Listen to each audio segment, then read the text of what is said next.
Welcome to Solutions for Higher Education, a podcast by Scott L. Wyatt, president of Southern Utah University in Cedar City, Utah.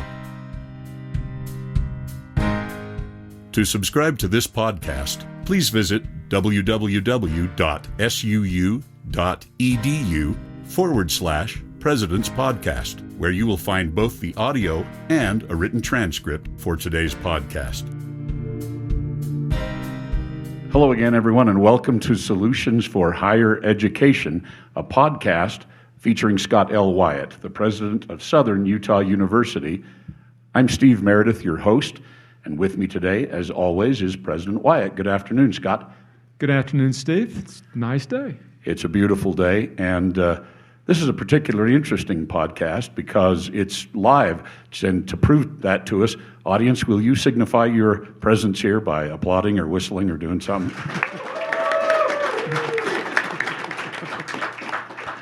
Yeah, this is our first live podcast, and we're doing that because we are here at the Festival of Excellence, an annual celebration of faculty and student research.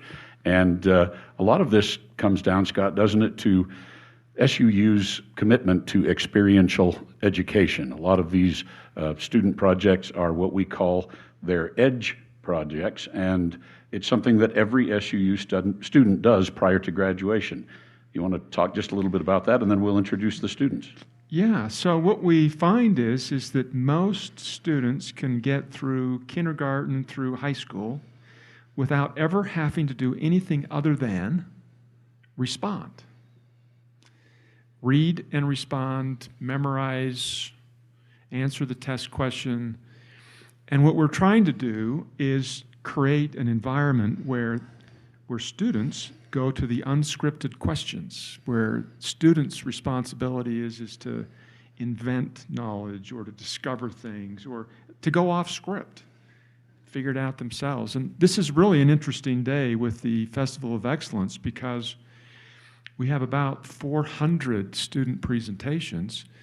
And when you consider we've got just over 10,000 students at SUU and about, maybe close to 8,000 on campus, and that of the 400 presentations, many of them have 2, 3, 4, 5, or 6 students working together, we find ourselves with more than 1,000 students participating in undergraduate research in all areas. This is really pretty big for us.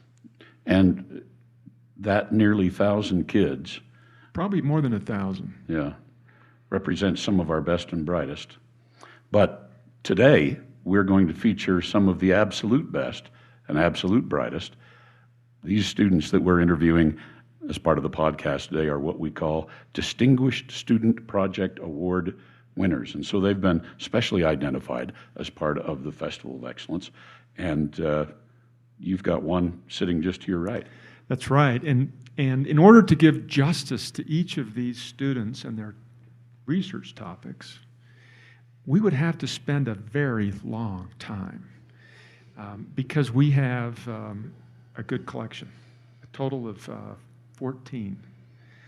So part of this, Steve, is going to be helping just reveal the personalities and some of the most interesting pieces of this instead of depth.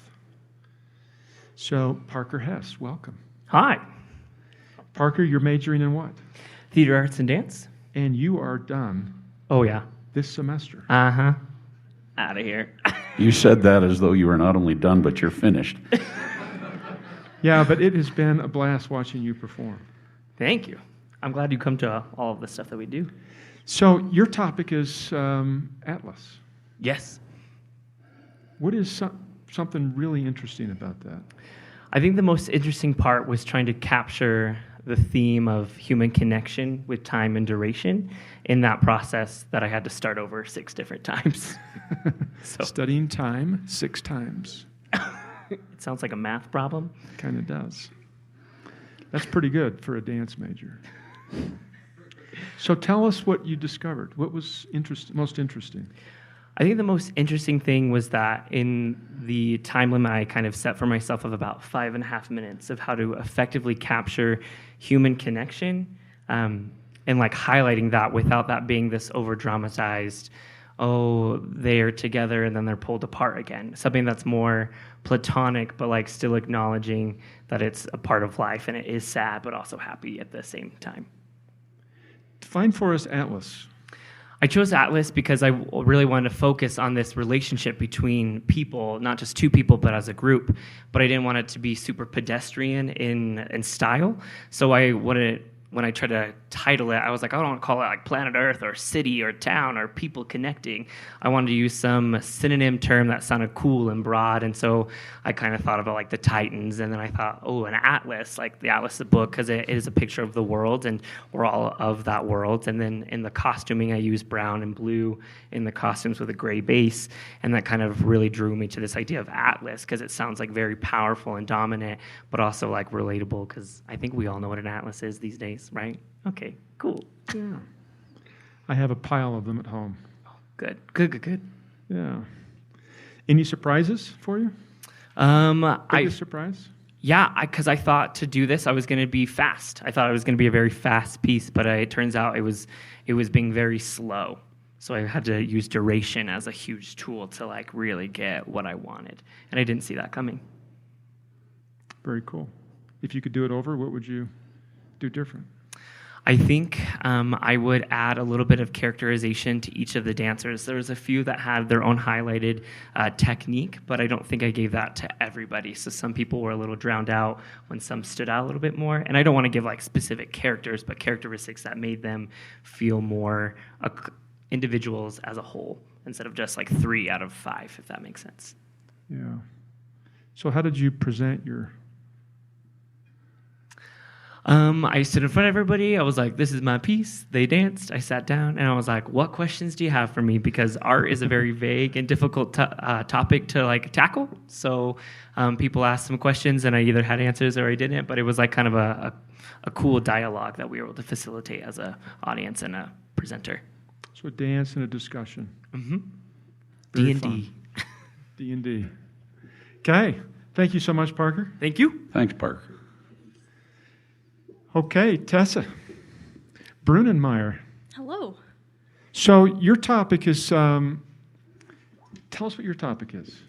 So I call it suspicious patterning. I talk about Margaret Cavendish, who is a 17th century philosopher, and she talks about the way that we interact with the world and gain knowledge about the world. And she's hesitant about anything that mediates our perception between, of objects, and she says that we should avoid that mediated perception, and her examples are things like telescopes and microscopes, and I make an analogy to visual arts and say that if we're not trusting telescopes and microscopes as means for acquiring knowledge about the world, we also ought not try to acquire knowledge through the visual arts. Okay, so what's your major? I'm double majoring in philosophy and art history. Philosophy and art history. Yes. Very fun. Yeah, it's a fun little intersection. So we had a little conversation about your presentation earlier today. And I noticed you're wearing something that has bunnies all over it. Yes. Is that because you like bunnies, or is there some deeper meaning for that? So I do like bunnies. Unfortunately, I discovered a couple years ago that I am also allergic to bunnies, so that doesn't work out that well for me. But the bunny shirt was kind of, it's got just like teeny tiny little bunnies all over it, and it was kind of a nod to Cavendish. She was a contemporary of René Descartes, who's a more popular early modern philosopher, and Descartes did not believe that animals had souls, so he didn't think that they could feel things or have like perceptions, and Cavendish thinks that everything has basically a soul. Everything is material and everything is intelligent. So she, in addition to being a philosopher, was a poet and a literary figure. And so she wrote a poem directly responding to Descartes called The Hunting of the Hare, which is about a bunny being chased by a hunter and like how scared and stressed he gets. And it's intended to make the reader empathize with this bunny. And it's kind of like, I don't know, I don't know how to phrase that. kind of take that Descartes. Like, of course, bunnies have throwing shade at feelings. Descartes, Yeah, yeah. she's throwing a little bit of shade. So I just thought it was funny, and I didn't talk about that in my presentation, but it was a little personal anecdote in my head. So that, thinking about this, it'd be kind of fun to be back in the 1600s and reading René Descartes, and then she comes up with this kind of slap back at him. Yeah. Yeah, it's a fun little case study in the philosophical discourse that we're always kind of bouncing back and forth and talking to each other. Yeah. Interesting that people didn't always agree even back then. I think that's a pretty common human experience. So what was the most surprising or interesting thing about what you studied? I mean, there were a lot of things, and I think the cool thing about philosophy is this project isn't really over. I can keep working on it for as long as I want to, but I think finding those intersections between philosophy and art is really exciting. And so I had been really excited about Cavendish, but then I noticed that she was doing natural philosophy, or what we would call science, in like the height of the Baroque period of art history, but there wasn't a lot of popular aesthetic theory going on. And so I thought it was interesting to say, like, well, what should these philosophers, if they remain true to their accounts, say about the visual arts and about other artistic forms of expression? So I think just finding that intersection was really interesting. That's fun. Yeah, it was really exciting. Okay, so how would Cavendish rank in your top 3 or 4 list of philosophers? I mean, she's definitely up there. I don't know if I could rank my favorites, but I think she's awesome for several reasons. One, just that she's doing philosophy in the 17th century, and she's a woman. She also was just really eccentric, and her nickname in society was Mad Madge, and people just thought she was a little off, but she embraced that. And you can still like go to castles. She was a duchess. You can go to castles that she lived in, and they're like really eclectically decorated. And so I think just her as a figure in general, I find really interesting and inspiring as a philosopher. So where's this going to take you? Poems? Hopefully to a PhD program.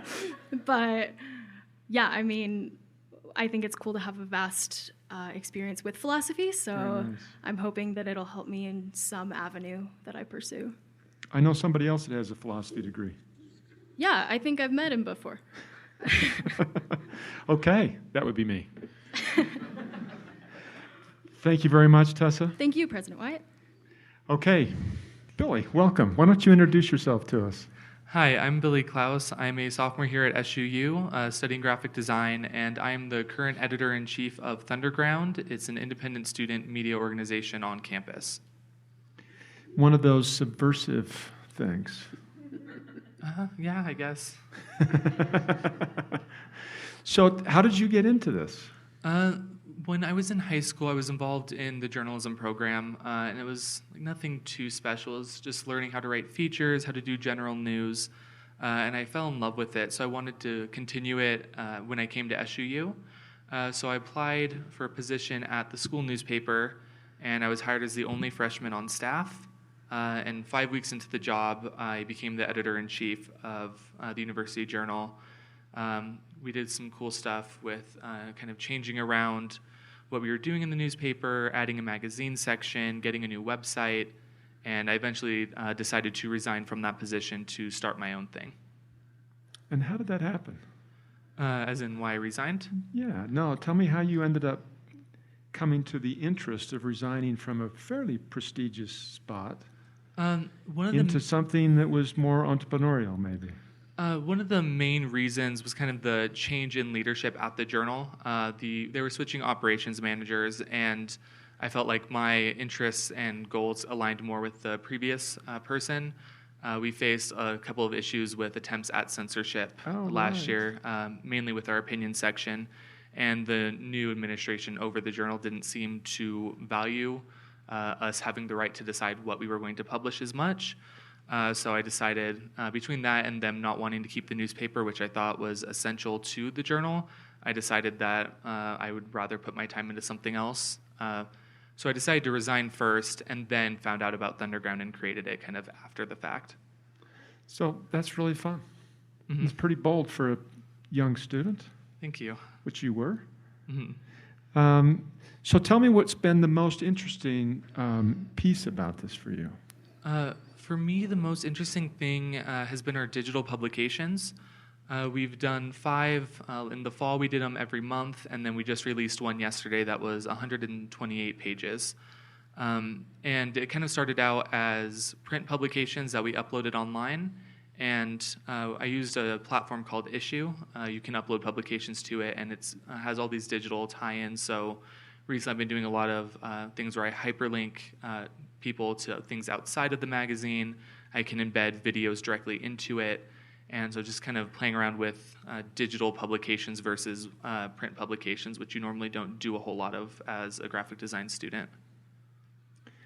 Tell us what's been the most interesting project that you've done running this Thunderground. For me personally, the most interesting project that we did was for our October edition. The magazine came out a few days before National Coming Out Day, so I talked to a couple students, including Parker, we just talked to earlier, and we kind of talked about their coming out stories. And at the same time, I was in the process of coming out in my own life. So although that wasn't in the magazine, we ended up putting that online and kind of sharing a very honest opinion of kind of the ups and downs of discovering who you are and kind of coming out to the world. And then there was a lot of response of people who said that it kind of gave them hope. It was nice to see that other people were going through what they were going through. So that to me was kind of a nice personal thing to just kind of show people that they're not alone. And what was the main part of your presentation today? The main part was just talking about kind of over the summer I had absolutely nothing, and just kind of how I planned out the magazines, the website, social media, and just kind of kept building it and making it interesting. So it's kind of that whole process of going from nothing and creating it. So you and I haven't talked about the name of this, but I'm making an assumption. Thunderground, from Thunderbird, which is our mascot, and Underground, right? So it's kind of a underground newspaper that's got kind of a nod to the school anyway. Uh-huh. Yeah. And it's actually based on the original Thunderground at SUU in the early 1990s. It was a couple of students who worked at the newspaper weren't able to publish some of their opinion pieces, so they did this anonymous thing, and they kind of kept it underground, didn't let anyone know who they were. And kind of since then, it's had a couple different renditions of people publishing their opinion pieces on campus. And then this, the one that I did, is the first time it's ever been digital. So it's just kind of keeping with the original idea of it, but kind of expanding upon it. Very fun. Well, any real university has to have free expression and opportunities for all the voices, and thanks for being a part of that. And thanks for your presentation today as part of Festival of Excellence. Thanks for having me. Terrific. Hannah Dawson. Hi. How are you? I'm great. How are you? Terrific. So, dystopia and utopia. Yes, two of my favorite words. Why don't you tell us your major? So I am a history major at SUU, and I am a double minor in French and biology. That's a good collection. I have been collecting for a while now. Every time you change your major, you just keep it and just add a new one. Yes. Well, that's fun. So why don't you tell us a little bit about your presentation for today? So my presentation is about 2 books. It's called The Handmaid's Tale, which is a dystopian novel, and Her Land, which is a utopian novel. They both represent a lot of gender norms and roles that were happening within the time that they were published.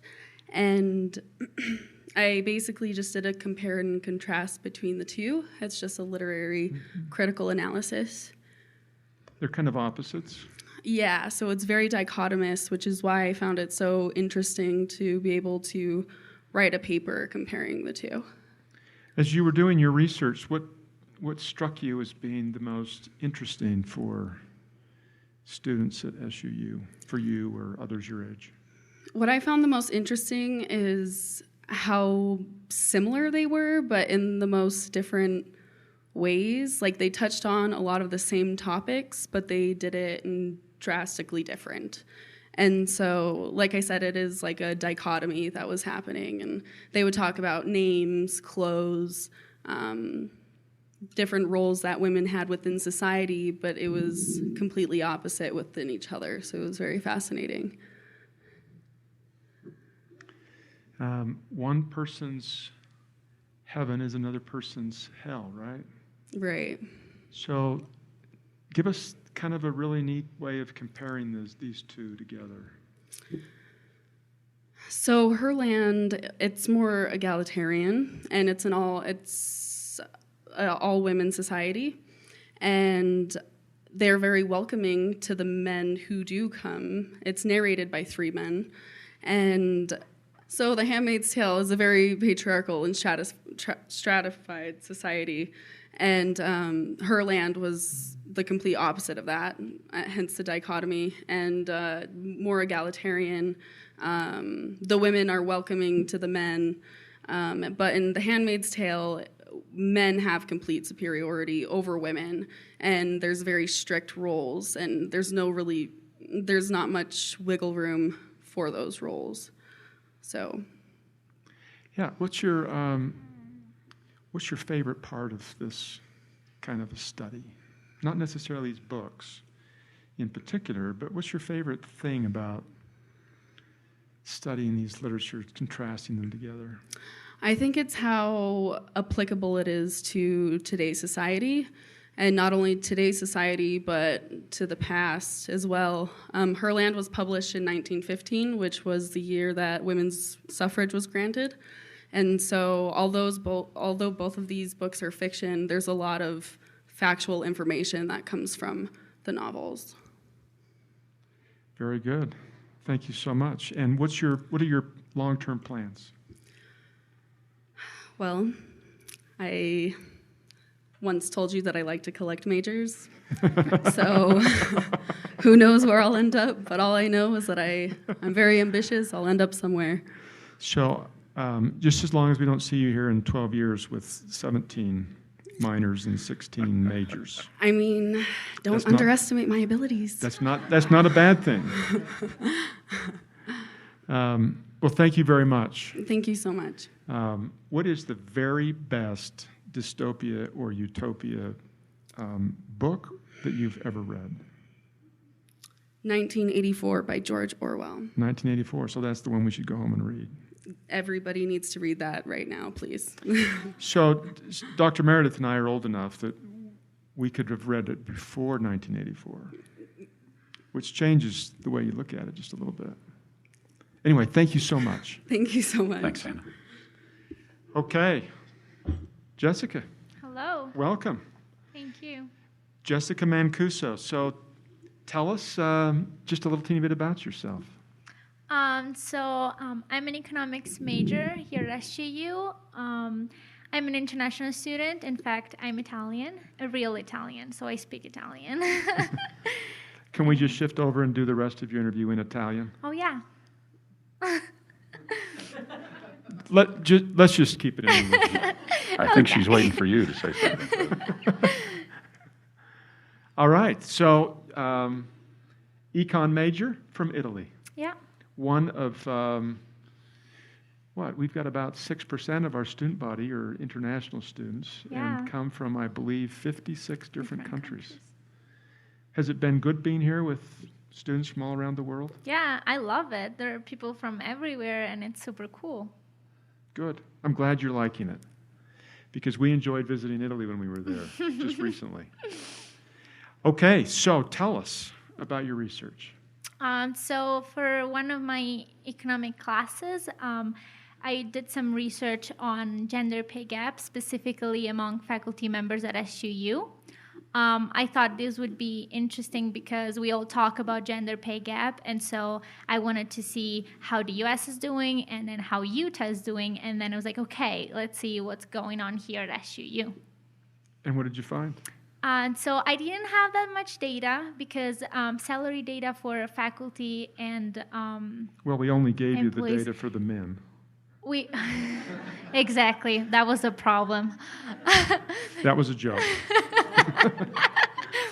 No, there's salary data is only published for the previous year. So for now, there's only data for 2017. And when I did it in 2017, I could only find data for 2016. So I only had, 180 faculty members, and I was just only looking at 2016. So that was an issue in my research. But I found out that there is a gender pay gap at SU.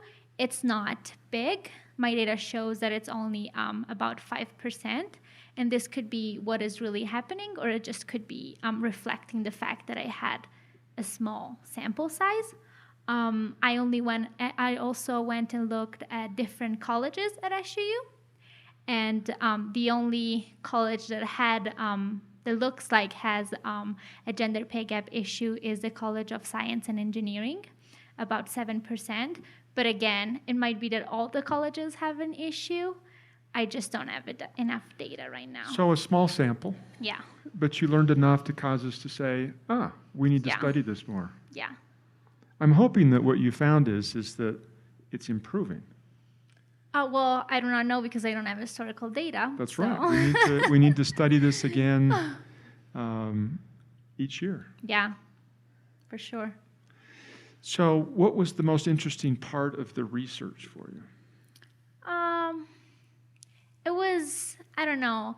Well, when I did this, I was taking my econometrics class, and so like at the beginning, I thought my model would go in one way, and I would have to have some certain things in my data. And then when I was going on with the class, I was like, oh wait, there's other methods that I could use, and so I learned a lot. I used Stata, which is a special software for running regressions, which is way better than Excel, and I learned a lot. So it was a lot of learning. Good. Yeah. Did you have comparisons across the country?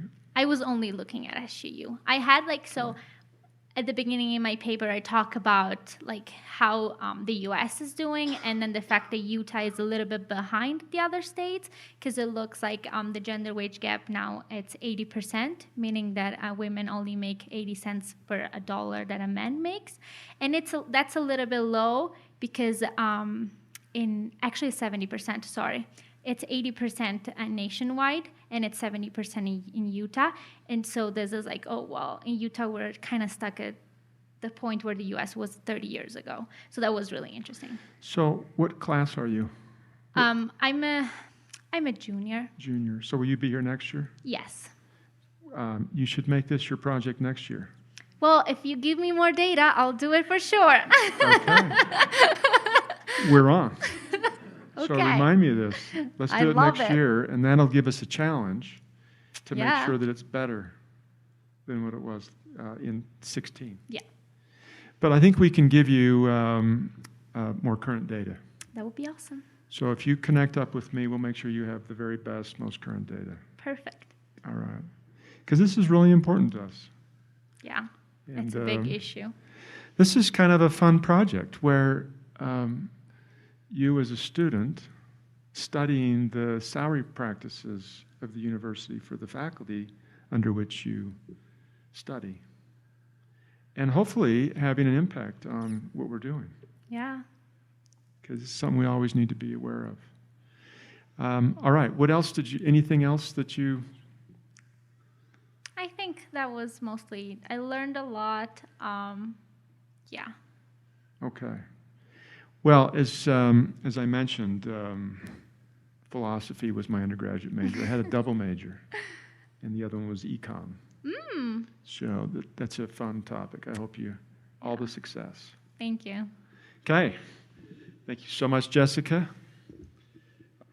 Okay, Karina Reed, Yes, how are you today? I'm doing well, thank you. How are you? Terrific. So you got a project about athletics. Yes, So does that mean you're an athlete? I'm a physical education major, yes. A retired athlete. A retired athlete? Yes. Well, Dr. Meredith and I are very retired athletes. Okay. So I don't... Athletes are for everybody. Were you an Athletics. athlete in high school? Yeah. What was your sport? I did gymnastics. Okay. Why don't you tell us about the research you did?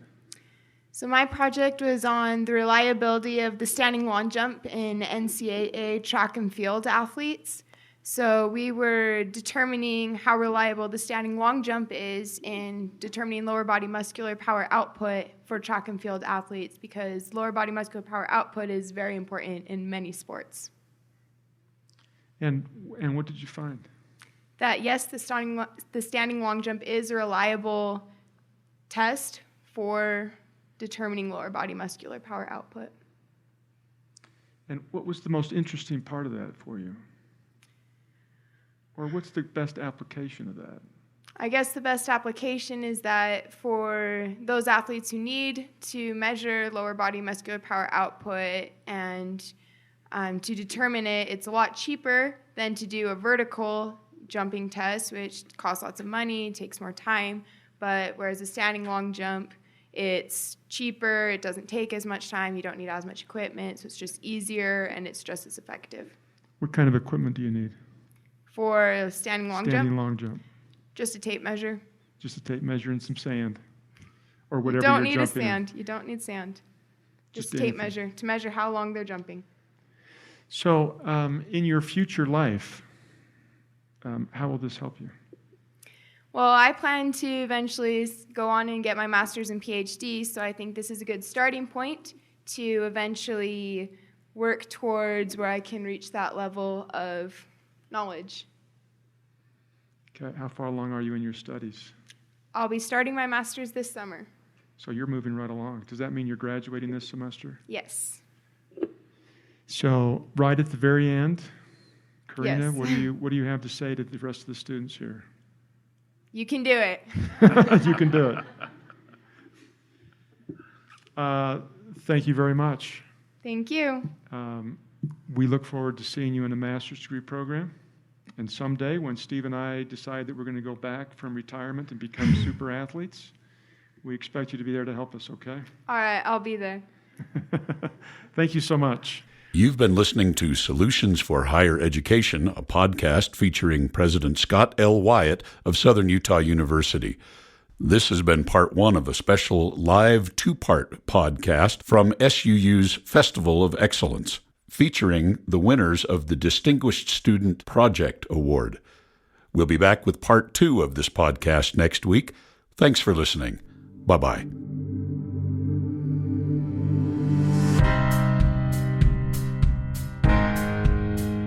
Thanks for listening to Solutions for Higher Education.